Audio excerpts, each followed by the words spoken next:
Sylvia, it's just about a year now since we went into lockdown, when everything changed almost over, or in fact it was overnight. Can you cast your mind back to that original time and remember how did this impact you? What were you thinking as a development professional?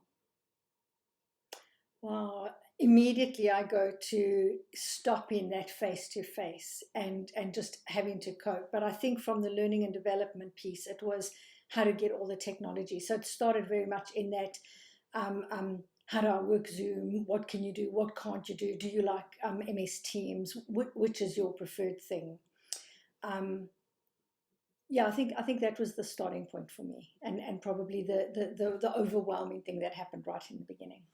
And what did you imagine your audiences, what were your fears or worries about how they might take to the new and how they would have to adapt very quickly? I think we looked at it as if the audience was always static. And by that I mean the audience would always be distracted with their inbox. The audience wouldn't pay attention, or we couldn't keep their attention for more than 5 seconds or whatever it was. There was a real set of principles or ideas that we thought this is what's going to happen. And actually I've been pleasantly surprised that people have come online and actually been very engaged. Okay. And to the point of not always having to ask a question or always having to say, oh, fill in a chat box. We didn't have to keep them occupied. It's what did they want to learn, and they brought something to the table too. And that's been actually a lovely surprise for me. Yeah.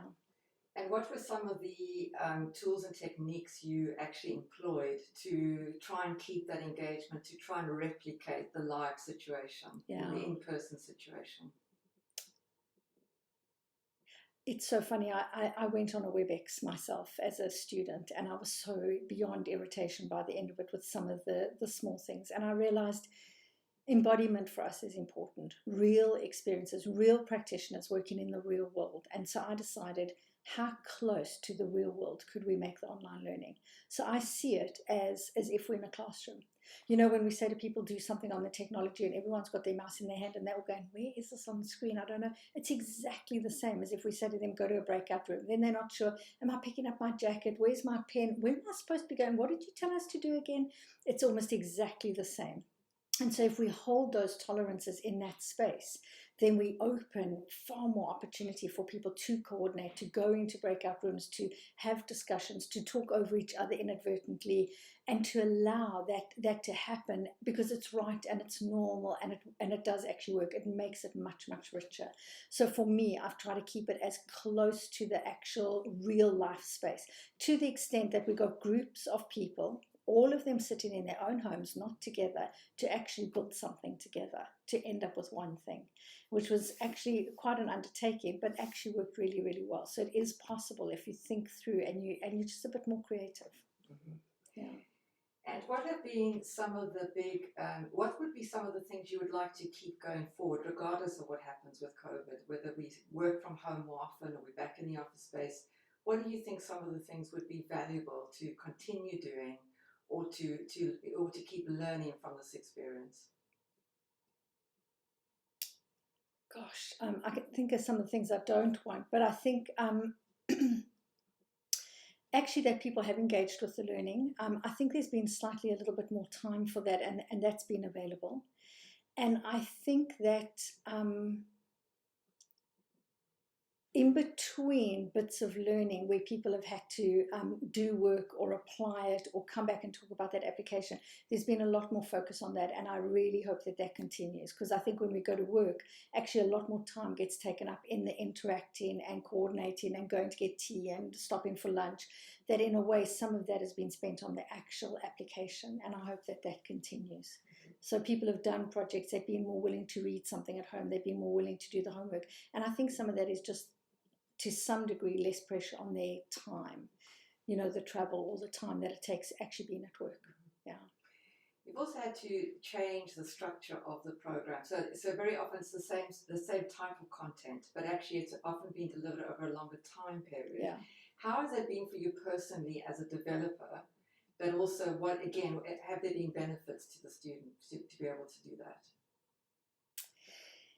Yeah, there's different ways for me of thinking about that. So if a program has been broken down into small bits, because I don't think somebody can sit online for 8 hours like you can be in a classroom for 8 hours. So that structure didn't work.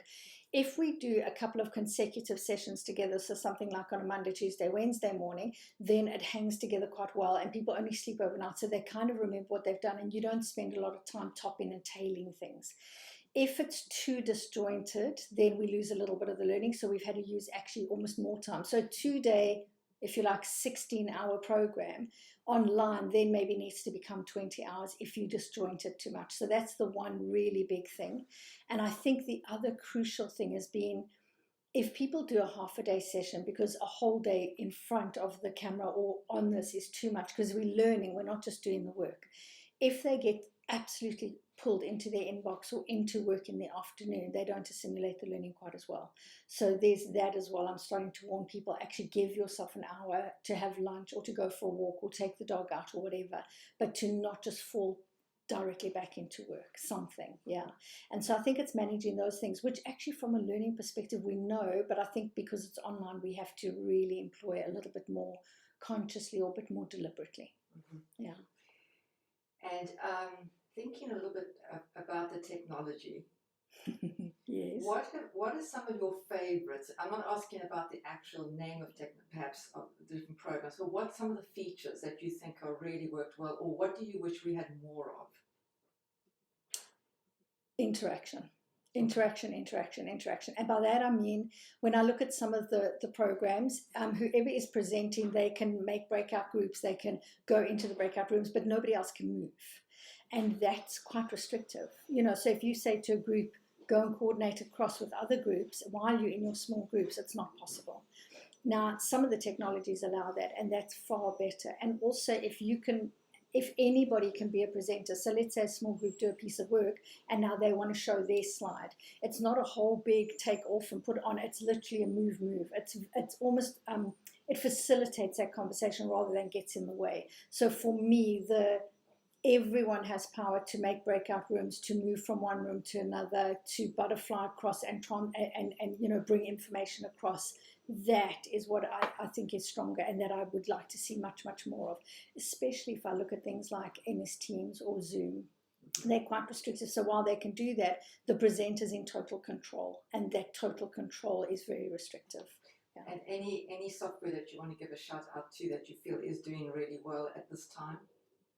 Definitely WebEx has been easier to do that, and also easier to integrate with other things, like if you use Google Docs as a whiteboard instead of their own, because again it's more versatile, or if you want to, much easier to chat and see other things on the screen, whereas the others, the minute you go into breakout groups you lose some of that, so those things become a little bit more awkward.